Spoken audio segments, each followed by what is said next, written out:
Taste the Daily. கல்லூரி மாணவியை பாலியல் வன்கொடுமை செய்த அரக்கோணம் திமுக நிர்வாகி மீது நடவடிக்கை எடுக்காத ஸ்டாலின் மாடல் அரசின் காவல்துறையை கண்டித்து மே 21ஆம் தேதி மாபெரும் கண்டன ஆர்ப்பாட்டம். ராணிப்பேட்டை கிழக்கு மாவட்ட கழகத்தின் சார்பில் முன்னாள் அமைச்சர் ப. வளர்மதி தலைமையில் அரக்கோணம் பேருந்து நிலையத்தில் ஆர்ப்பாட்டம் நடைபெறும் என அதிமுக பொதுச் செயலாளர் அறிவிப்பு.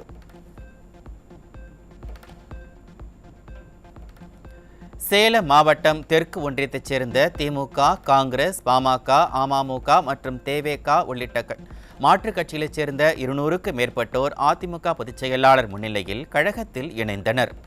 கழகத்தில் புதிதாக இணைந்தவர்களுக்கு கழக பொதுச் செயலாளர் எடப்பாடி கே. பழனிசாமி கழக துண்டு அணிவித்து வாழ்த்து தெரிவித்தார்.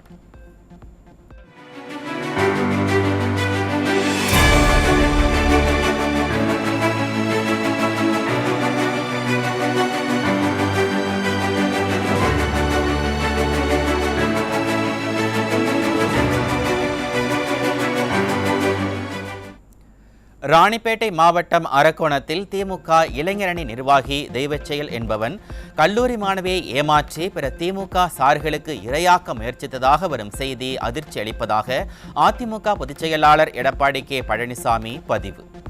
பொள்ளாச்சி பொள்ளாச்சி என்று மேடைதோறும் கூவிய ஸ்டாலின், உங்கள் அலங்கோல ஆட்சிக்கு அரக்கோணமே சாட்சிதானே எனவும் கேள்வி.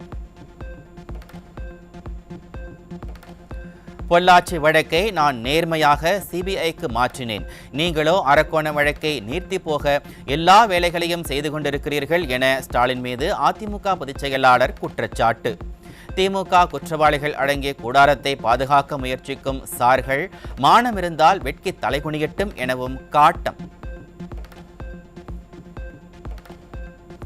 சென்னையில் தமிழக தலைமை தேர்தல் அதிகாரி அர்ச்சனா பட்நாயக் தலைமையில் நடைபெற்ற அங்கீகரிக்கப்பட்ட கட்சிகளின் வாக்குச்சாவடி முகவர்களுக்கான ஆலோசனைக் கூட்டம். அதிமுக சார்பில் மாநிலங்களவை உறுப்பினர் சி. வி. சண்முகம் பங்கேற்பு. திருப்பூர் மாவட்டம் கணக்கம்பாடி கிராமத்தில் பொதுமக்கள் வசித்து வந்த இடங்களை விடியா திமுக நிர்வாகிகள் சிலர் ஆக்கிரமிப்பு செய்திருப்பதாக கூறி முதலமைச்சர் வீட்டை முற்றுகையிட முயன்ற 100க்கும் மேற்பட்டோரை விடியா திமுக அரசு கைது செய்து அராஜகம். ஆயிரக்கணக்கில் செலவு செய்து நீதி கேட்டு சென்னை வந்த மக்கள் திமுக ஆட்சிக்கு வந்தாலே நில அபகரிப்பு, ரவுடியிசம் என்பது தொடர்கதையாகி வருவதாக வேதனை. திண்டுக்கல் மாவட்டம் நத்தத்தில் 10ஆம் வகுப்பு மாணவியை பாலியல் வன்கொடுமை செய்த இளைஞர் போக்சோவில் சிக்கினார். நிர்வாக திறனற்ற ஸ்டாலின் மாடல் ஆட்சியில் சிறுமிகளுக்கு எதிரான பாலியல் குற்றங்கள் அதிகரித்திருப்பதாக பொதுமக்கள் குற்றச்சாட்டு. திருவாரூர் மாவட்டம் குடவாசல் அருகே 17 வயது சிறுமியை பாலியல் வன்கொடுமை செய்து கர்ப்பமாக்கிய 25 வயது இளைஞர் போக்சோவில் சிக்கினார். போக்சோ குற்றங்களுக்கு கடுமையான தண்டனை என காகிதத்தில் விளம்பரப்படுத்திக் கொண்ட ஸ்டாலின் அரசு அந்த சட்டத்தை நடைமுறைப்படுத்தாதது ஏன் என மக்கள் கேள்வி. ராணிப்பேட்டை மாவட்டம் நெமிலி அருகே 17 வயது நர்சிங் கல்லூரி மாணவியை பாலியல் வன்கொடுமை செய்து கர்ப்பமாக்கிய 17 வயது சிறுவன் போக்சோவில் சிக்கினார். சிறுவர்கள் போக்சோ குற்றங்களில் அதிகம் சிக்கும் நிலையில் விடியா திமுக அரசு பள்ளி கல்லூரிகளில் பாலின வகுப்புகளை எடுக்க தவறிவிட்டதாக பெற்றோர்கள் குற்றச்சாட்டு. கள்ளக்குறிச்சியில் 13 வயது சிறுமிக்கு பாலியல் தொந்தரவு அளித்த 17 வயது சிறுவன் சிக்கினான். ஸ்டாலின் மாடல் ஆட்சியில் பாலியல் தொந்தரவு அதிகரித்து வருவதால் சிறுமிகளுக்கான பாதுகாப்பு கேள்விக்குறியாகி இருப்பதாக பெற்றோர்கள் வேதனை.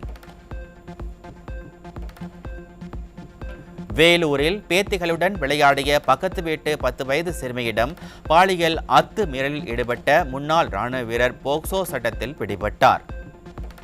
நாள்தோறும் சிறுமிகள் மீதான பாலியல் வன்கொடுமைகள் அதிகரித்துள்ள நிலையில் அப்பா ஸ்டாலின் கும்பகர்ண தூக்கத்தில் இருக்கிறாரா என பெற்றோர்கள் கேள்வி. கரூர் அருகே சிறுமிக்கு பாலியல் தொல்லை அளித்த இளைஞர் போக்சோ சட்டத்தின் கீழ் பிடிபட்டார். சிறுமிகள் வெளியில் செல்லவே அச்சப்படும் நிலையை அப்பா ஸ்டாலினின் மாடல் அரசு உருவாக்கிவிட்டதாக மக்கள் குற்றச்சாட்டு. தருமபுரி மாவட்டம் பென்னாகரம் அருகே சிறுமியை பாலியல் வன்கொடுமை செய்த இளைஞர் போக்சோவில் சிக்கினார். தினந்தோறும் சிறுமிகள் பாலியல் குற்ற சம்பவங்களுக்கு உள்ளாகும் நிலையில் அப்பா ஸ்டாலின் காதுகளுக்கு சிறுமிகளின் அழுகுரல் சத்தம் கேட்கவில்லையா என மக்கள் ஆவேசம். சென்னை நுங்கம்பாக்கத்தில் சாலையில் நடந்து சென்ற 11 வயது சிறுவனுக்கு பாலியல் தொல்லை கொடுத்த நபர் போக்சோ சட்டத்தின் கீழ் சிக்கினார். அப்பா ஸ்டாலின் ஆட்சியில் பொதுவெளியில் செல்லும் சிறார்களுக்கு கூட பாதுகாப்பற்ற அவலநிலை உள்ளதாக பொதுமக்கள் வேதனை.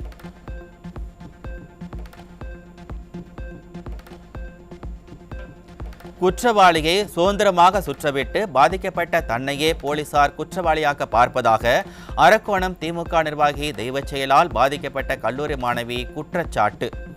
ஆரம்பத்தில் இருந்த தன்னம்பிக்கை தற்போது தன்னிடம் இல்லை என்றும் தற்கொலை செய்து கொள்கின்ற மனநிலையில் இருப்பதாகவும் மாணவி கண்ணீர் மல்க வேதனை.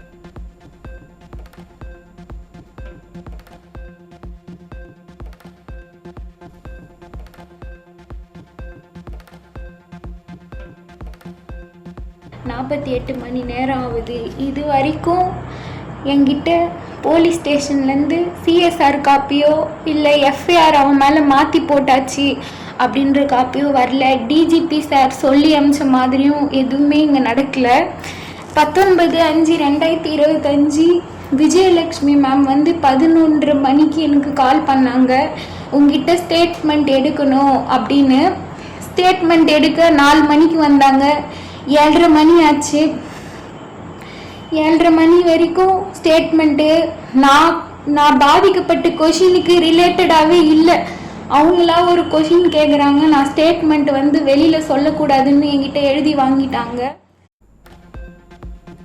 டிஜிபி அலுவலகத்தில் புகார் அளித்து 3 நாட்களாகியும் வழக்கு பதிவு செய்யாமல் பாதிக்கப்பட்ட 20 பெண்கள் யார் என்பதை தன்னிடம் கேட்டு போலீசார் மிரட்டுவதாக திமுக நிர்வாகியால் பாதிக்கப்பட்ட கல்லூரி மாணவி புகார்.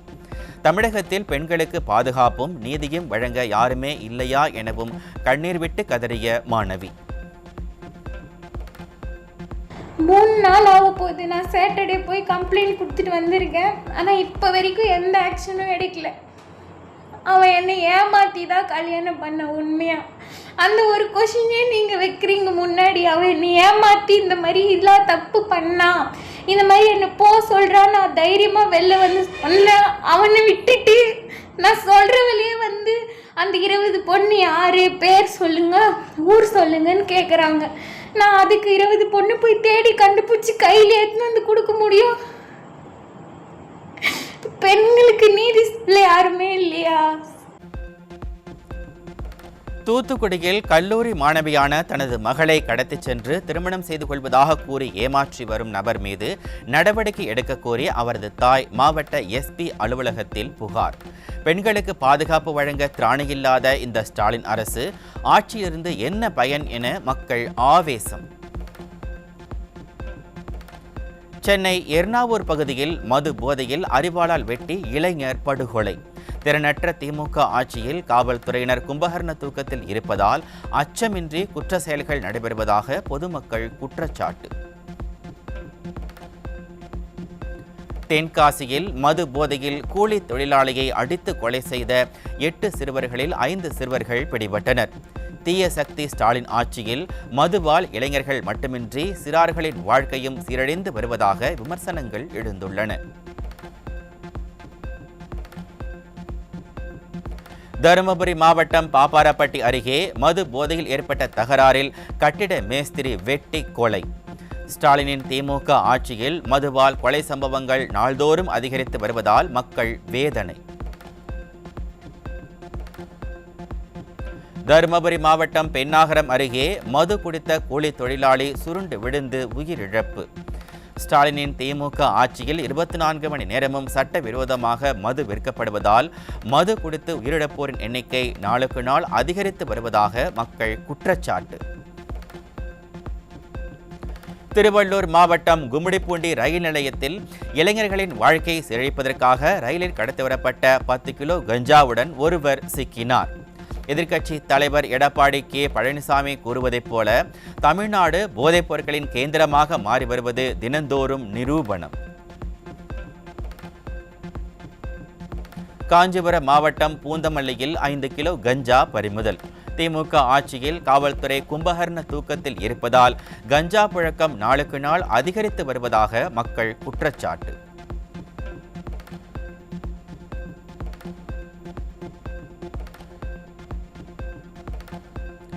விழுப்புரம் மாவட்டத்தில் இளைஞர்களை குறிவைத்து விற்கப்பட்ட 80 கிலோ கஞ்சா மூட்டைகள் சிக்கின.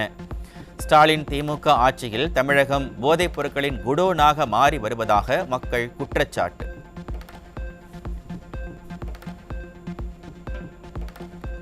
டாஸ்மாகில் 1000 கோடி ரூபாய் அளவிற்கு முறைகேடு நடைபெற்றது தொடர்பாக டாஸ்மாக் துணை பொது மேலாளர் ஜோதி சங்கரிடம் அமலாக்கத்துறை அதிகாரிகள் விசாரணை. டாஸ்மாக் நிறுவன மேலாண் இயக்குநர் விசாகனிடம் விசாரணை நடைபெற்ற நிலையில் தற்போது டாஸ்மாக் துணை பொது மேலாளரிடம் விசாரணை நடைபெற்று வருவதால் ஸ்டாலின் அரசு கலக்கம்.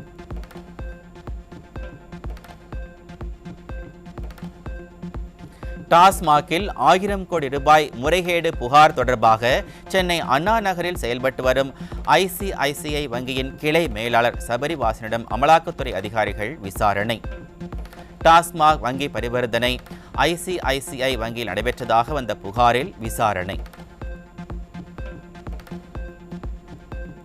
சென்னை நுங்கம்பாக்கத்தில் உள்ள அமலாக்கத்துறை அலுவலகத்தில் டாஸ்மாக் முன்னாள் அதிகாரியிடம் விசாரணை. டாஸ்மாகில் 1000 கோடி ரூபாய் முறைகேடு தொடர்பாக சுமன் என்பவரிடம் அமலாக்கத்துறை அதிகாரிகள் விசாரணை. அரசு மருத்துவமனைக்கு சிகிச்சை பெற வந்தவரை வற்புறுத்தி தனியார் மருத்துவமனைக்கு அனுப்பி பணம் பறித்ததாக அளிக்கப்பட்ட புகாரில் அரசு மருத்துவருக்கு அபராதம். 40 லட்சம் ரூபாய் அபராதம் விதித்து மாநில மனித உரிமைகள் ஆணையம். தனியார் மருத்துவமனைக்கு சிகிச்சை அளிக்க செல்லும் அரசு மருத்துவர்களை கண்காணிக்க மனித உரிமைகள் ஆணையம் உத்தரவு. மருத்துவ விதிகளை மீறி செயல்படும் மருத்துவர்கள் மீது புகார் அளிக்க அனைத்து அரசு மருத்துவமனைகளிலும் புகார் பெட்டி வைக்கவும் தமிழக அரசுக்கு உத்தரவு.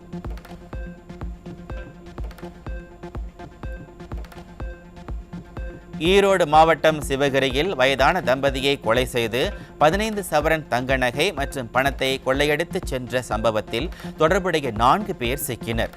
ரோந்து பணிகளை கோட்டை விட்டு அப்பாவி 2 உயிர்களை பழிவாங்கிய திறனற்ற ஸ்டாலின் அரசின் ஏவல் துறை குற்றவாளிகளை மட்டும் பிடித்துவிட்டோம் என தம்பட்டம் அடித்துக் கொள்வதாக மக்கள் ஆதங்கம்.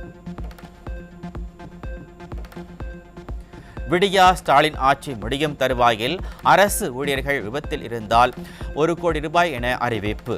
அரசு ஊழியர்கள் மீது ஸ்டாலினுக்கு இதுவரை இல்லாத அக்கறை தற்போது விளம்பரத்திற்காக அறிவிக்கப்பட்டுள்ள 1 கோடி ரூபாய் காப்பீடு எப்பொழுது நடைமுறைக்கு வரும் என கேள்வி.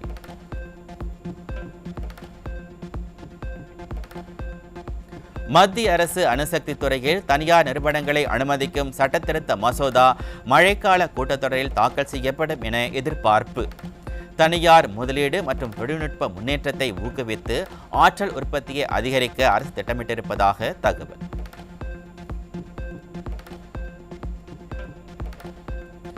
திருப்பூர் மாவட்டம் பல்லடம் அருகே தனியார் சாய ஆலையில் கழிவுநீர் தொட்டியை சுத்தம் செய்தபோது விஷவாயு தாக்கி 2 உயிரிழப்பு, 3 பேர் மருத்துவமனையில் அனுமதி. விடியா ஆட்சியில் தொழிலாளர்களின் உயிரை துச்சமென மதிப்பதால் கழிவுநீர் தொட்டி சுத்தம் செய்யும் சம்பவத்தில் உயிரிழப்புகள் அடிக்கடி நடைபெறுவதாக மக்கள் குற்றச்சாட்டு. இன்று நீலகிரி மாவட்டத்தில் ஓரிரு இடங்களில் கனமழை முதல் மிக கனமழைக்கான ஆரஞ்சு எச்சரிக்கை. வானிலை ஆய்வு மைய தென்மண்டல தலைவர் அமுதா அறிவிப்பு.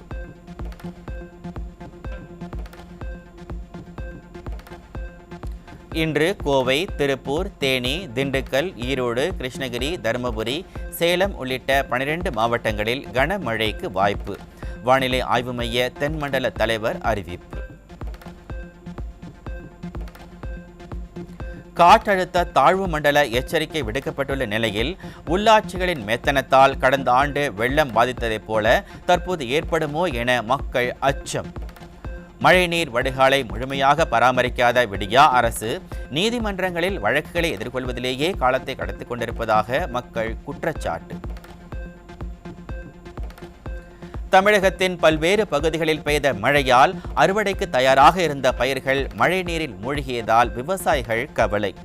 ஸ்டாலின் அரசு வேளாண்மைத்துறை வழக்கம் போல கும்பகர்ண தூக்கத்தில் இருக்காமல் பாதிக்கப்பட்ட பகுதிகளில் உடனடியாக ஆய்வு செய்து நிவாரணம் வழங்க விவசாயிகள் வலியுறுத்தல்.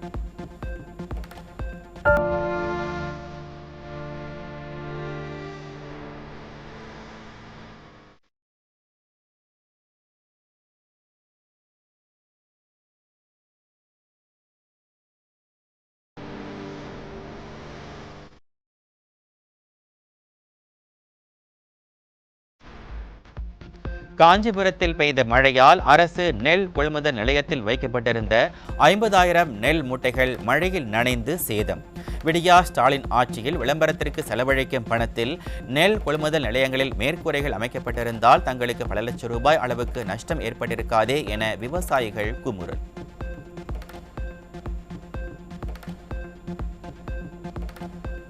விழுப்புரம் மற்றும் நாகையில் மழையால் உப்பு உற்பத்தி பாதிப்பு.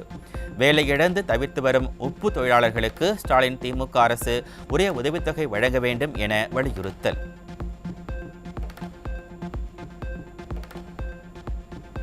செங்கல்பட்டு மாவட்டம் மதுராந்தகம் அருகே நெல் கொள்முதல் நிலையத்தில் கொடுக்கப்பட்ட நெல்லுக்கு பணம் வழங்கப்படவில்லை எனவும் நெல் மூட்டைகள் கிடப்பில் போடப்பட்டிருப்பதை கண்டித்தும் விவசாயிகள் ஆர்ப்பாட்டம். ஸ்டாலின் மாடல் ஆட்சியில் மாவட்ட நிர்வாகத்தின் அலட்சியத்தால் இன்னலுக்கு ஆளாகி வருவதாக விவசாயிகள் வேதனை.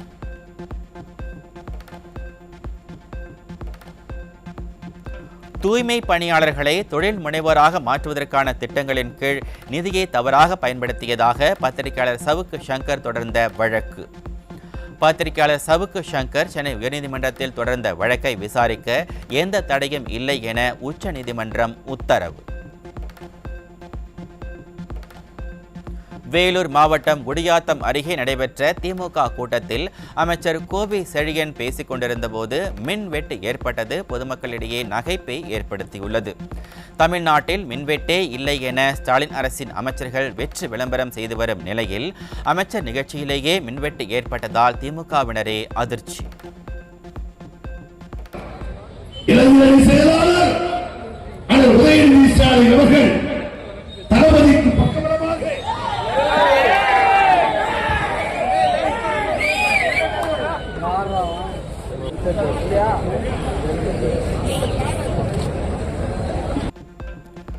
சென்னை எர்ணாவூர் அருகே அதிமுக நிர்வாகியை திமுக நிர்வாகியின் தூண்டுதலின் பேரில் தாக்கிய குண்டர்கள். ஊர் நலச்சங்க தேர்தலை 3 ஆண்டுகள் கடந்தும் ஏன் நடத்தவில்லை என்று கேள்வி கேட்டதால் திமுக நிர்வாகி அராஜகம்.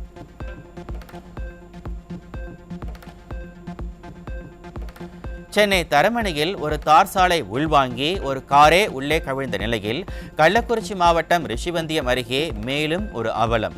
திறப்பு விழா காண்பதற்கு முன்பு புதிதாக அமைக்கப்பட்ட மேம்பாலத்தின் இணைப்பு சாலை உள்வாங்கிய நிலையில் திமுக ஆட்சியின் லட்சத்திற்கு மேலும் ஒரு சாட்சி வெளியானது. விழுப்புரம் அருகே அரசு நேரடி நெல் கொள்முதல் நிலையத்தில் 20 நாட்களுக்கு மேலாகியும் நெல்லை கொள்முதல் செய்யாததால் 2000 நெல் மூட்டைகள் மழை நீரில் நனைந்து சேதம். விவசாயிகள் மீது சிறிதும் அக்கறை இல்லாத விடியா ஸ்டாலின் அரசின் அலட்சியமே காரணம் என குற்றச்சாட்டு. செங்கல்பட்டு மாவட்டம் வில்லியம்பாக்கம் பகுதியில் அரசு நேரடி நெல் கொள்முதல் நிலையத்தில் சிறு விவசாயிகளின் நெல் மூட்டைகளை பெற்றுக்கொள்ளாமல் அதிகாரிகள் லஞ்சம் கேட்பதாக குற்றச்சாட்டு. ஸ்டாலின் மாடல் ஆட்சியில் அனைத்து வகையிலும் இன்னலுக்கு ஆளாகி வருவதாக விவசாயிகள் குமுறல்.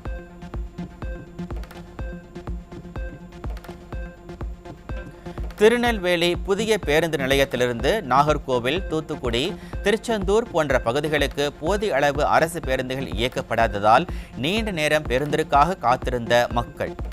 குறைந்த அளவே பேருந்துகள் இயக்கப்பட்டதால் கிடைத்த பேருந்துகளில் படிகளில் தொங்கியவாறு ஆபத்தான பயணம் மேற்கொண்ட பெண்கள்.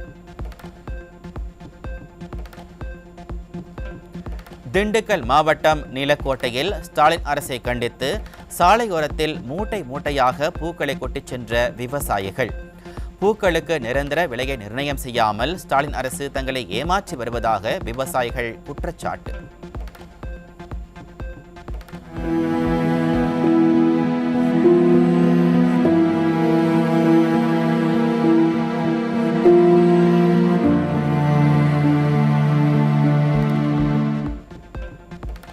விழுப்புரத்தில் உள்ள கழுவேலி பறவைகள் சரணாலயத்தில் சிலிக்கா மணல் சுரங்கம் தோண்ட தமிழ்நாடு மினரல்ஸ் லிமிடெட் திட்டம். பல்லுயிர் நிறைந்த ராம்சர் ஈரநிலத்தில் அமைந்துள்ளதால் சுற்றுச்சூழல் நிபுணர்கள் எதிர்ப்பு. தமிழ்நாட்டில் ஏப்ரல் மாதத்தில் புதிய கொரோனா தொற்று அதிகரித்துள்ள நிலையில் மே மாதம் 30 புதிய பாதிப்புகள் பதிவாகியிருப்பதாக தகவல். மக்கள் நிறைந்த சென்னையில் கொரோனா பாதிப்பு குறைவு என கூறப்படுவதால் உண்மை நிலையை மறைக்கும் செயல் என ஸ்டாலினின் மாடல் ஆட்சி மீது மக்கள் குற்றச்சாட்டு.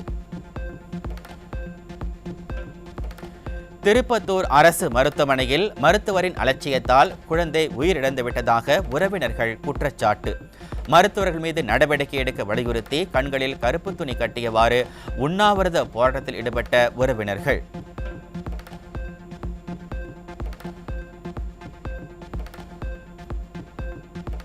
மகாராஷ்டிரா மாநிலம் மும்பையில் கொரோனா பெருந்தொற்றுக்கு 14 வயது சிறுமி உட்பட 2 பேர் உயிரிழந்ததாக தகவல்.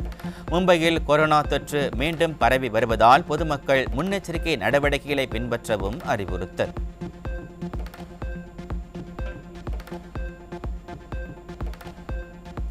நடப்பு IPL தொடரின் 61வது லீக் ஆட்டத்தில் லக்னோ அணியை 6 விக்கெட் வித்தியாசத்தில் வீழ்த்தி ஹைதராபாத் அணி அபார வெற்றி. லக்னோவில் நடைபெற்ற இந்த போட்டியில் வெற்றி இலக்கான 206 ரன்களை 4 விக்கெட்டுகளை இழந்து 18.2 ஓவர்களில் கடந்து ஹைதராபாத் அசத்தல்.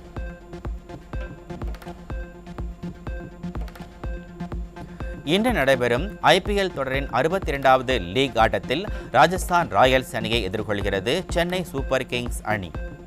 டெல்லி அருண்ஜேட்லி மைதானத்தில் இரவு 7:30 மணிக்கு நடைபெறும் போட்டியில் 2 அணிகளும் பல பரீட்சை. அமெரிக்காவின் ஷீல்ட் AI மற்றும் இந்தியாவின் JSW டிஃபென்ஸ் இணைந்து VBAT என்ற செங்குத்தாக மேலே இடும் ட்ரோன்களை இந்தியாவில் தயாரிக்க திட்டமிட்டிருப்பதாக தகவல். குறைந்த இடத்தில் செங்குத்தாக புறப்பட்டு தரையிறங்கும் திறன் கொண்ட இந்த ட்ரோன்கள் இந்தியாவின் பாதுகாப்புத் துறையை சுயநிறைவு நோக்கத்தில் வலுப்படுத்தும் முக்கிய முயற்சியாக பார்க்கப்படுகிறது.